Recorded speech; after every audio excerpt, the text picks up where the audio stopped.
Hi friends, I welcome you all to our Speak English with Aishwarya online course. Speak English with Aishwarya या online कोर्समध्ये तुमचं खूप खूप स्वागत आहे. Friends, this is your first step towards your personal growth आणि तुम्ही English शिकण्यासाठी हे पहिलं पाऊल टाकलं आहे.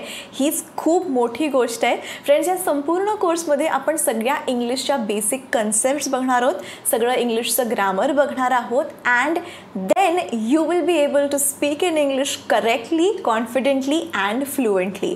पण फ्रेंड्स, त्याही आधी मला तुम्हाला सांगायचं आहे, जर तुम्हाला ABCD येत नसेल, म्हणजे A to Z सुद्धा येत नसेल, तर यूट्यूबवर अनेक व्हिडिओ आहेत किंवा पहिली दुसरी तिसरीची खूप पुस्तकं आहेत ज्याच्यामुळे तुम्ही ABCD शिकू शकता आणि त्याच्यानंतर मग तुम्ही लेसन 1 बघायला सुरुवात करा. पण ऑलरेडी जर का तुम्हाला माहिती असेल थोडंफार तुटकं फुटकं इंग्लिश आणि ABCD, then you can continue watching lesson number 1. You can start with the course. Hi friends, welcome back to our spoken English course. Spoken English कोर्समध्ये तुमचं सगळ्यांचं खूप खूप स्वागत आहे. फ्रेंड्स, आज आपण अगदी बेसिकपासून सुरुवात करणार आहोत. म्हणजे काय तर बऱ्याच जणांना कळत नाही की इज कधी वापरायचं, ॲम कधी वापरायचं, हॅव, हॅज. जर हे बेसिक्सच तुम्हाला कळले नसतील की कधी काय वापरायचं तर पुढे आपण जाण्यात काही अर्थ नाही आहे. सो आज आपण हे वर्ब्स बघणार आहोत, टू हॅव आणि टू बी. त्याच्याही आधी मला तुम्हाला सांगायचं आहे फ्रेंड्स की माझं तुम्हाला सांगणं हे जे काम आहे किंवा कन्सेप्ट क्लिअर करून देणं जे काम आहे ते फक्त 10% आहे. उरलेलं 90% काम तुम्हाला करायचं आहे. 90% काम तुम्हाला करायचं आहे. तुम्हाला प्रॅक्टिस करायचं आहे.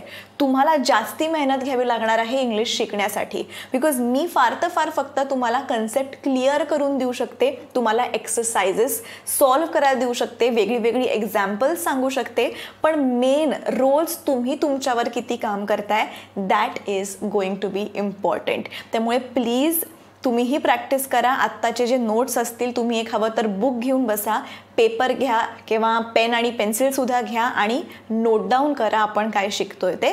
अजून एक मला आधीच सांगायचं होतं की मी जसे जसे पॉईंट्स सांगते त्या पॉईंट्सकडे तुम्ही लक्ष द्या. ओके, खाली जे काय लिहिलं आहे ते वाचत सुटू नका, अदरवाईज तुम्हाला कळणार नाही की तुम्ही खालचं वाचताय, मी वरच्या मुद्द्यावर आहे, कन्फ्युजन होईल.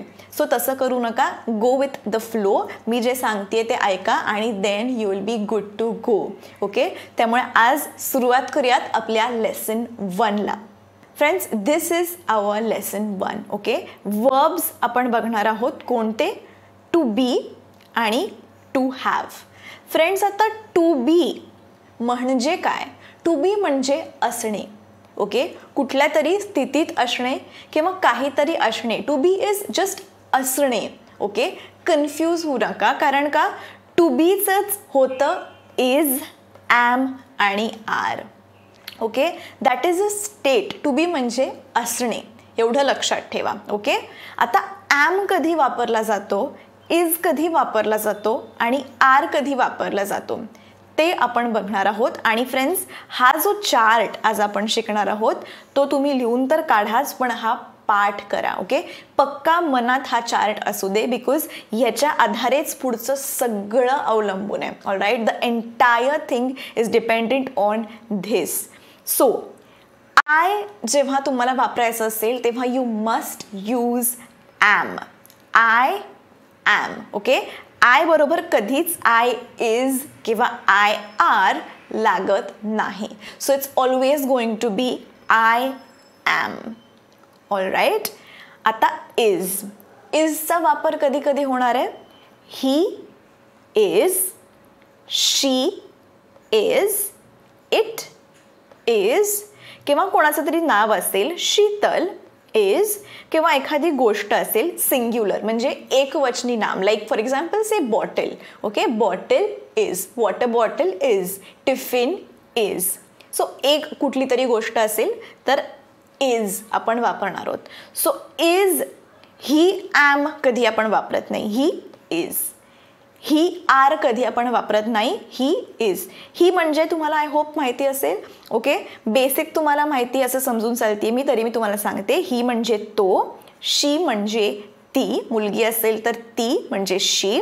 इट म्हणजे एखादी वस्तू असेल किंवा एखादं ऑब्जेक्ट असेल किंवा जे ही आणि शी मध्ये बसत नाही, लाईक एखादा पक्षी असेल तरी तुम्ही म्हणू शकता it. Okay, it is. Okay, आणि नाव. ओके, नाव तर सांगितलंच आहे. Suppose Aishwarya is, Rahul is, Shashank is. Okay, singular noun. एखादीच गोष्ट तुम्हाला सांगायची असेल, mobile is, my comb is. Okay, एकच गोष्ट असेल तर इज येणार, त्याच्याबरोबर ॲम किंवा आर येणार नाही. सो इज या गोष्टींबरोबर येणार आहे, लक्षात ठेवा. Next is you are. Okay, we are, they are. आणि प्लुरल नाउन असेल, अनेक वचन, तरी आर. यू म्हणजे काय, तू किंवा तुम्ही ला आपण कायम आर वापरणार. यू इज नाही वापरत आपण, यू ॲम नाही वापरत आपण. यू बरोबर कायम you are. You are a good girl. Okay, you are a good student. All right, तुम्ही एक चांगले स्टुडंट आहात, तू एक चांगला स्टुडंट आहेस. You are. Okay, we are, we are. Okay, we म्हणजे आपण किंवा आम्ही. आर. दे म्हणजे ते, ते, दे, त्याच्याबरोबर सुद्धा आर लागतो. आणि प्लुरल नाउन असेल, फॉर एक्झाम्पल खूप सारे मुलं आहेत तर आपण म्हणतो ना किड्स. So kids R. जास्ती लोक असतील, ओके, जास्ती गोष्टी असतील तर आर. सो बेसिक हा चार्ट आहे. You have to learn this, दुसरा ऑप्शन नाही आहे. All right, please learn this chart, there is no way out. Okay, हे कन्सेप्ट तुमची क्लिअर पाहिजे. आता बघूया सेंटेन्समध्ये कसा उपयोग होईल ॲम, इज आणि आरचा. ऑल राईट, फर्स्ट पार्ट बघूया. I am a teacher. I am a teacher. Okay, मी एक शिक्षिका आहे. आता आय नंतर बघा इकडे ॲम आलेलं आहे. व्हाय? बिकॉज आय बरोबर आपण कायम ॲम वापरतो. It is as it is, हा रूलच आहे. Okay, so I am a teacher. I is a teacher नाही, आय आर अ टीचर नाही, आय ॲम अ टीचर. आता मला म्हणायचं आहे मी टीचर नाही आहे, सो मला निगेटिव्ह सेंटेन्स करायचं आहे. मला काय करायचं आहे, मला हे सेंटेन्स निगेटिव्ह करायचं आहे. सो आता निगेटिव्ह करण्यासाठी इथे बघा I am not a teacher. Am नंतर नॉट लावलाय. I am no a teacher असं नाही आहेत. I am not a teacher, मी टीचर नाही आहे. I am not a teacher. आणि याचं जर तुम्हाला क्वेश्चन विचारायचं असेल तर ॲम आणि आयच्या प्लेसेस बदलणार फ्रेंड्स. ओके, साधं सेंटेन्सच्या वेळेस आपण जसं म्हणतो I am a teacher, question विचारताना ॲम हा पहिला येतो. Am I a teacher. Okay, am आणि आय जागा इंटरचेंज करतात. ओके, एक्सचेंज करतात. ॲम आधी येतं मग आय येतं. Am I a teacher. Easy. Okay, next बघूया example. You are a student. आता यू बरोबर बघा आर आलेलं आहे. ओके, चार्ट लक्षात ठेवा. ओके, चार्ट लिहून काढा, लक्षात ठेवा. यूच्या बरोबर आलेलं आहे are. You are a student, तू स्टुडंट आहेस. You are a student. Okay, आता हेच मला जर निगेटिव्ह करायचं आहे, निगेटिव्ह सेंटेन्स, आणि हे आहे क्वेश्चनवाला सेंटेन्स.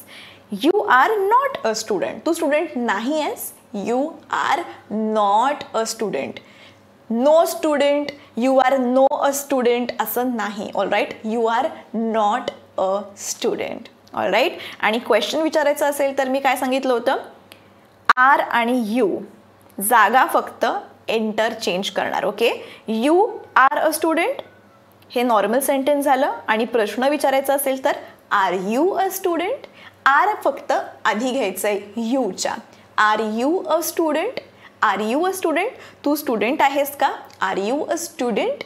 ओके, आणि मी वारंवार सांगत असते मराठीमध्ये ट्रान्सलेशन करायला जाऊ नका, कन्फ्यूज व्हाल. अर्थ समजून घ्या. मराठीमध्ये हवं तर अर्थ समजून घ्या, ट्रान्सलेट करू नका. त्या शब्दाचं एक्झॅक्ट मिनिंग ह्याच्या भानगडीत पडू नका. It will be hell lot of confusion. Okay, next बघा ही बरोबर आपण काय वापरतो, इज कायम. Okay, he is. He am नाही होत, ही आर नाही होत, he is. Okay, refer the chart again. He is smart. Okay, he is smart, तो स्मार्ट आहे. आता स्मार्ट आहे म्हणजेच तो काय नाही आहे, स्टुपिड म्हणजे मूर्ख नाही आहे. तो स्मार्ट आहे, हुशार आहे, पण तो स्टुपिड नाही आहे. स्टुपिड नाही आहे, मूर्ख नाही आहे तो. मग नॉट कसं म्हणायचं? ही इज नॉट स्मार्ट म्हणायचं का? तर नाही, ही इज नॉट स्टुपिड म्हणजेच तो स्मार्ट आहे. ही इज नॉट स्टुपिड, तो काही मूर्ख नाही आहे, म्हणजेच तो स्मार्ट आहे. सो हे जरी निगेटिव्ह असलं तरी ह्याचा अर्थ तोच होतो की he is smart, he is not stupid. आणि अगेन क्वेश्चन विचारायचं असेल तर हे इज आलं हीच्या आधी. Is he smart? तो स्मार्ट आहे का? Is he smart? Okay, he is smart हे झालं नॉर्मल सेंटेन्स. क्वेश्चन विचारायचं असेल तर is he smart? Is he smart? Okay, is he smart? All right friends, हे अगदी बेसिक होतं to be.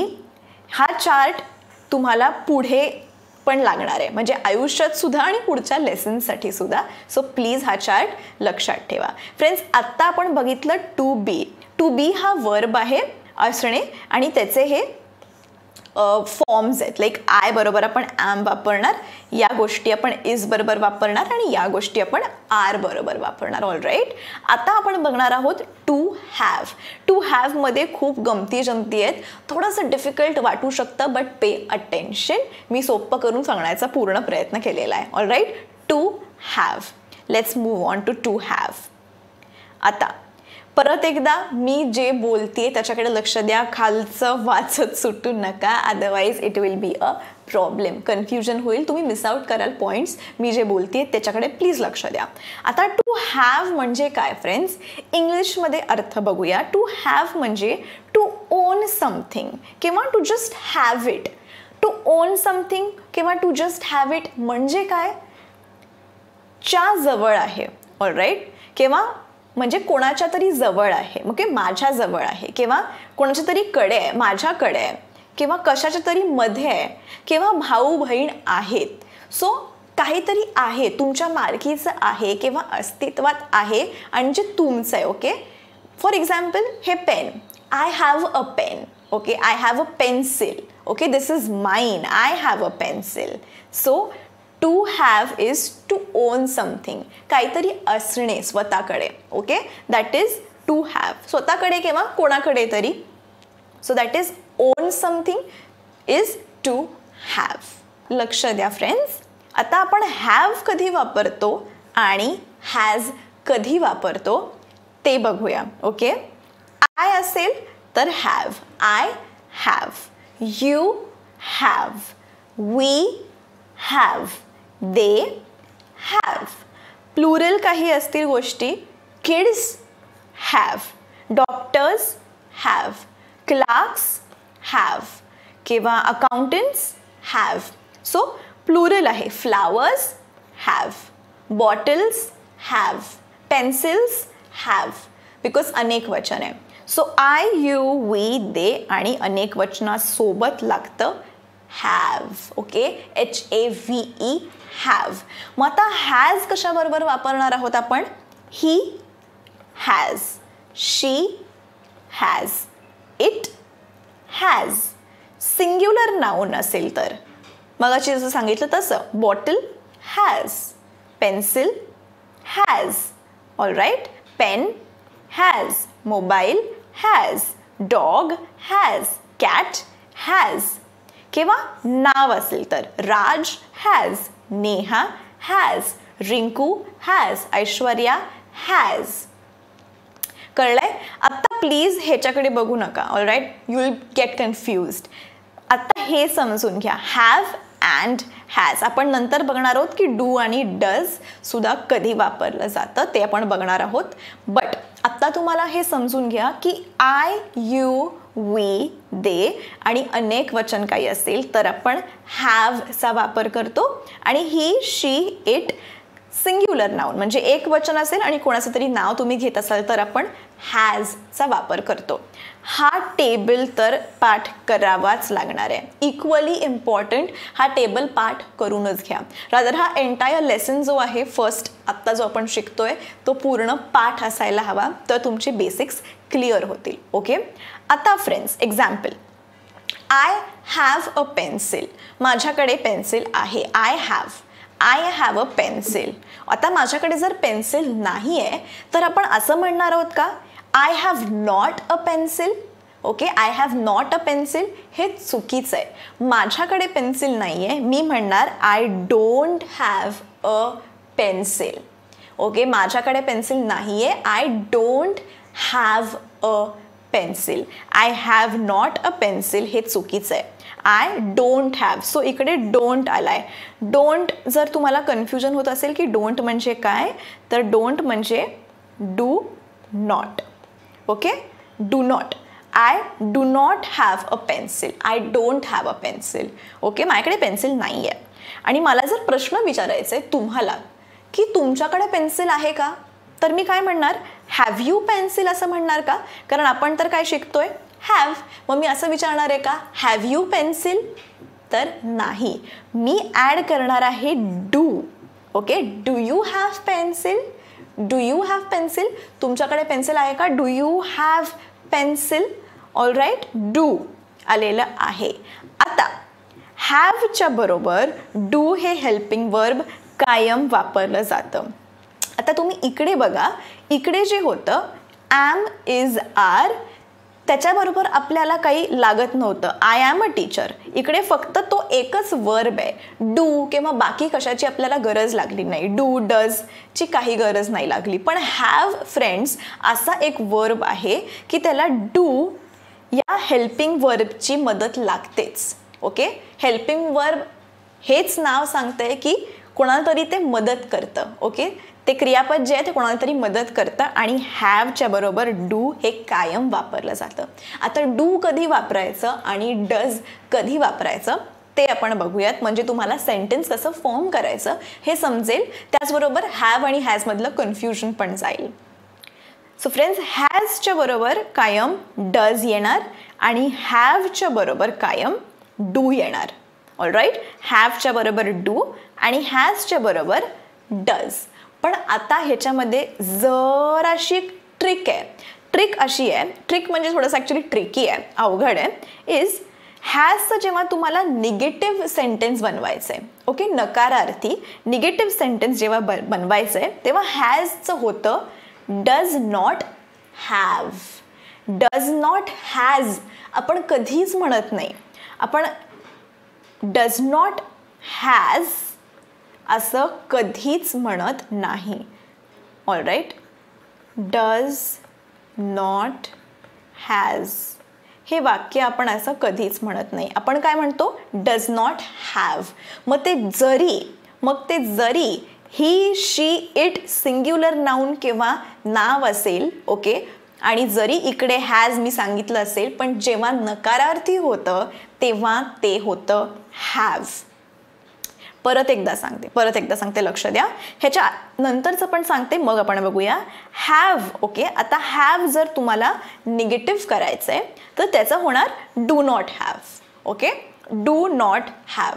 Do not have जेव्हा हॅवचं निगेटिव्ह करायचं आहे, सिम्पल आहे. हॅवच्या बरोबर कायम डू लागतं. निगेटिव्ह करायचं असेल तर डू नॉट हॅव. पण हॅजच्या बरोबर डज लागतं आणि हॅजचं जेव्हा नकारार्थी करायचं आहे, निगेटिव्ह सेंटेन्स करायचं आहे, तेव्हा डज नॉट हॅज असं न म्हणता आपण म्हणतो डज नॉट हॅव. ओके, हा चार्ट मात्र सेम राहतो की तुम्हाला ही शी इट आणि सिंग्युलर नाऊन आणि एखाद्याचं नाव असेल तर हॅजचाच वापर होतो. आय यू वी दे आणि एखादं अनेक वचन असेल तर हॅवचाच वापर होतो. डू तुम्हाला इथे वापरायचं आहे आणि डज तुम्हाला इथे वापरायचं आहे. फक्त जेव्हा तुम्ही नकारार्थी करताय डज नॉट हॅव. आपण आता रूल बघूया म्हणजे तुम्हाला कळेल, ओके, की पॉझिटिव्ह सेंटेन्स म्हणजे अफर्मेटिव्ह सेंटेन्ससाठी काय आहे, निगेटिव्ह सेंटेन्ससाठी काय लक्षात ठेवा आणि प्रश्न विचारायचा असेल तर काय लक्षात ठेवा. सिम्पल आहे. आपण एक्झाम्पल्स बघणार आहोत खूप सारे, डोंट वरी. अफर्मेटिव्ह सेंटेन्स म्हणजे एक नॉर्मल सेंटेन्स, नकारार्थीच्या उलटं, लाईक अफर्मेटिव्ह म्हणतात त्याला. अफर्मेटिव्ह सेंटेन्स करायचं असेल त्याच्यामध्ये येणार सब्जेक्ट प्लस हॅज किंवा हॅव प्लस ऑब्जेक्ट. ओके, काय आहे हे सगळं सेंटेन्समध्ये बघणारच आहोत, पण आत्ता लक्षात ठेवा. अफर्मेटिव्ह सेंटेन्स म्हणजे एक नॉर्मल सेंटेन्स करायचं असेल तर सब्जेक्ट येणार प्लस हॅज किंवा हॅव येणार. सब्जेक्टनुसार आहे, म्हणजे आय असेल तर हॅव येणार, ही सब्जेक्ट असेल तर हॅज येणार, प्लस ऑब्जेक्ट. ओके, एक्झाम्पल्समध्ये अजून क्लिअर होईल. आता जर तुम्हाला निगेटिव्ह सेंटेन्स करायचं आहे नकारार्थी, तर काय होणार? Subject plus does not have किंवा do not have plus object. सब्जेक्टवर ठरणार आहे की डज नॉट हॅव वापरायचं आहे का डू नॉट हॅव वापरायचं आहे आणि प्लस ऑब्जेक्ट. इथे फक्त परत एकदा लक्ष द्या, आपण डज नॉट हॅवच म्हणतो आणि डू नॉट हॅवच म्हणतोय. Do not has, does not has असं आपण कधीच वापरत नाही. जेव्हा जेव्हा आपल्याला नकारार्थी बोलायचं आहे, नॉट हा शब्द येतो तेव्हा हॅवचाच वापर होतो. हा पॉईंट खूप इम्पॉर्टंट आहे. All right, so subject plus does not have किंवा do not have plus object. Okay, हे झालं निगेटिव्ह सेंटेन्स. इंटरोगेटिव्ह म्हणजे काय? तर तुम्हाला प्रश्न विचारायचा आहे, क्वेश्चन. तर काय होणार? डज किंवा डू हे आधी येणार. डज किंवा डू हे आधी येणार according to the subject. Does किंवा do plus subject plus have plus object. Okay, question विचारायचं असेल तर डज किंवा do plus subject plus have plus object. मग आता परत एकदा इथेही लक्ष द्या, सब्जेक्ट काहीही असो. Okay, he, she, it, I, you काहीही असो, सब्जेक्टनुसार ठरणार आहे डज का डू. ओके, डज का डू कसं ठरणार आहे? मी जसं तुम्हाला इकडे सांगितलं की हॅज बरोबर कायम डज आणि हॅव बरोबर कायम डू. पण तरीही जरी सब्जेक्ट ही असला तरीही तुम्ही म्हणाल की मग ही हॅज, पण ते लागतं फक्त नॉर्मल सेंटेन्सना. जेव्हा तुम्ही क्वेश्चन विचारताय तेव्हा कायम हॅवच लागणार आहे. डज असू दे नाही तर डू असू दे, कुठलाही सब्जेक्ट असू दे, it is always going to be have. हा रूल आहे. Plus object. सो हा रूल तुम्ही लक्षात ठेवा. हे जे एंटायर थिंग आहे ना, हे पण तेवढीच इम्पॉर्टंट आहे जेवढा इम्पॉर्टंट हा चार्ट आहे. ऑल राईट, सो हे पण अगदी व्यवस्थित नोट डाऊन करून घ्या. नेक्स्ट, आता आपण एक्झाम्पल्स बघूया म्हणजे तुम्हाला बेटर अंडरस्टँडिंग मिळेल. I have a pencil. माझ्याकडे एक पेन्सिल आहे.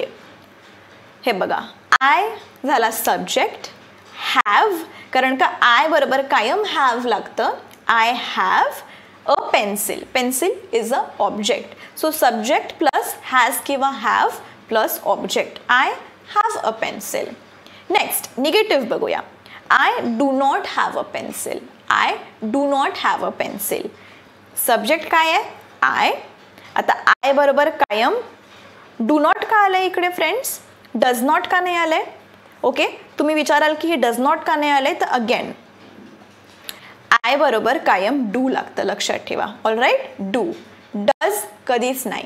Okay, so I do not have a pencil. माझ्याकडे पेन्सिल नाही आहे. I do not have a pencil. आणि प्रश्न विचारायचा असेल तर do I have a pencil. Does किंवा डू मधला आपण डू घेतलंय कारण का सब्जेक्ट आपला आय आहे. Do I have a pencil. काहीही प्रश्न विचारायचा असेल तर दरवेळेस have plus object. So do I have a pencil. I hope तुम्हाला क्लिअर झालं असेल.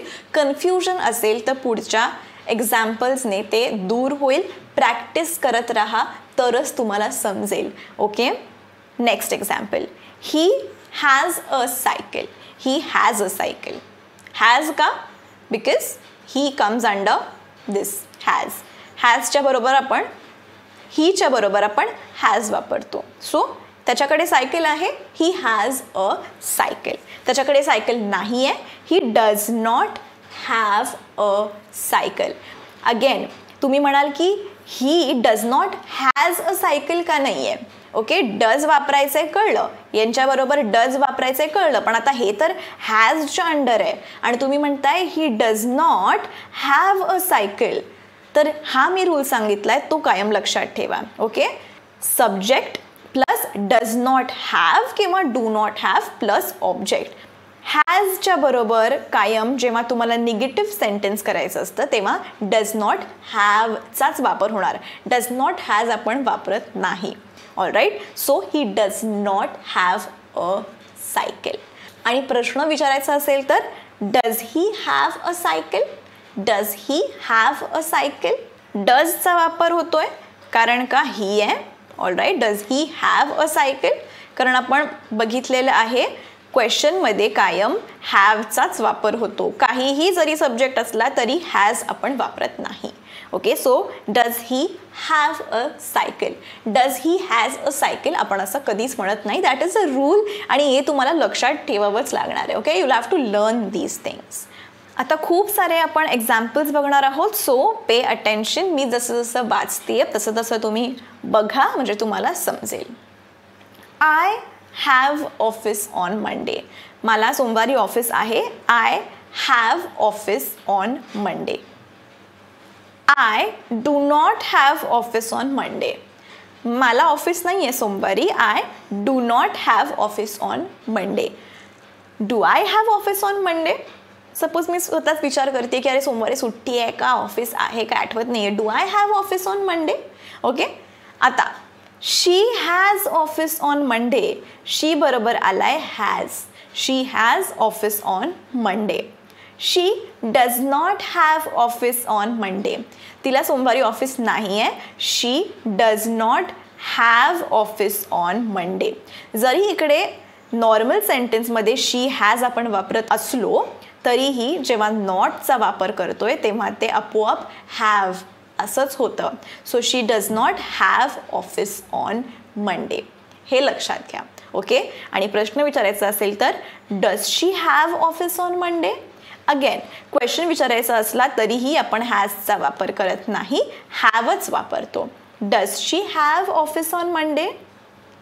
क्लिअर. तसंच we have meeting at 12 PM. आमची मीटिंग असणार आहे 12 वाजता. आमची मीटिंग आहे 12 वाजता. We have a meeting. We बरोबर कायम हॅव. आणि we do not have a meeting today. आमची आज मीटिंग नाही आहे. We do not have a meeting today. आपली आज मीटिंग आहे का. Do we have a meeting today. Do we have a meeting today. Clear आहे. आता Seema has a pink top. तिच्याकडे पिंक टॉप आहे, पण आता तिच्याकडे पिंक टॉप नाही आहे. Seema does not have a pink top. Does not have, does not has असं नाही होत. Does not have a pink top. सीमाकडे पिंक टॉप आहे का. Does Seema have a pink top. इकडे आपण डू नाही म्हणत. Okay, do Seema has a pink top नाही. Does Seema have a pink top. Okay, कारण की का, जसं मी तुम्हाला हा रूल सांगितला, डज किंवा डू सब्जेक्टनुसार, पण हॅव प्लस ऑब्जेक्ट. आता सीमा म्हणजे नाव आहे जे येतं या कॅटेगरीमध्ये, पीपल्स नेम या कॅटेगरीमध्ये सीमाचं येतं. सो हॅज यायला पाहिजे, पण आपण प्रश्न विचारतोय त्यामुळे हॅव येणार. सो हे तुम्ही लक्षात ठेवा, इम्पॉर्टंट आहे. Does Seema have a pink top. तिच्याकडे आहे का पिंक टॉप. अजून एक बघूया. Doctors have a difficult job. अनेक वचनी आहे त्यामुळे हॅव येणार. Doctors have a difficult job. त्यांचा जॉब खूप डिफिकल्ट आहे. Doctors do not have free time. डॉक्टर्सकडे मोकळा वेळ नसतो. Doctors do not have. Okay, इथे हॅज का नाही वापरलं आहे आपण, कारण डॉक्टर्स अनेक वचनी आहे आणि अगेन या चार्टमध्ये आपण बघितलं प्लुरल काही असेल तर आपण हॅव वापरतो अनेक वचनी. Okay, so doctors do not have free time. तसंच प्रश्न विचारायचा असेल तर do doctors have leaves on Sundays. डॉक्टरांना सुट्ट्या असतात का रविवारी. Do doctors have leaves on Sundays. Okay, इकडे डज नाही वापरलाय अगेन, कारण का हा चार्ट लक्षात ठेवा. ऑल राईट, या गोष्टींबरोबर डूच वापरला जातो. All right, so do doctors have leaves on Sundays is your question. तसंच the bottle has leakage. आता the bottle बरोबर have का नाही वापरलाय, has का वापरलाय, कारण एक वचन आहे. आपण मगाशी चार्टमध्ये बघितलं एक वचन असेल तेव्हा आपण has वापरतो, सिंग्युलर.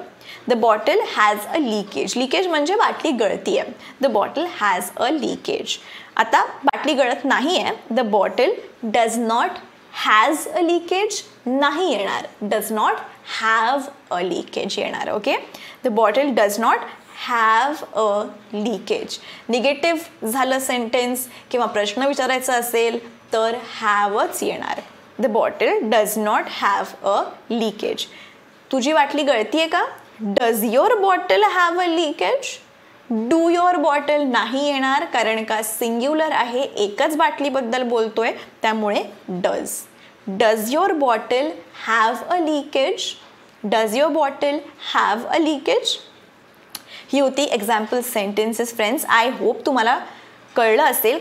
हे जे चार्ट्स आहेत ना फ्रेंड्स, टू हॅवचं म्हणा, टू बीचं म्हणा, हे जे मी तुम्हाला सांगितलं, हे सगळे इम्पॉर्टंट गोष्टी आहेत तुमचा बेस क्लिअर करण्यासाठी. सो प्लीज हे तुम्ही नोट डाऊन करा. फ्रेंड्स, हा झाला आजचा लेसन. ओके, डिफिकल्ट वाटू शकतो, but keep studying more, listening more. Okay, ऐकत राहा आणि कीप प्रॅक्टिसिंग मोर. जास्ती प्रॅक्टिस करत राहा to understand this lesson completely. Don't be scared if you are finding this lesson difficult right now. The more you practice, the better you will get. Now go ahead and solve the exercises, solve your homework, the assignment which I have given, and I'll see you all in the next lesson. या टॉपिकवर आणखीन examples बघायचे असतील तर speak English with Aishwarya या YouTube चॅनलला भेट द्या.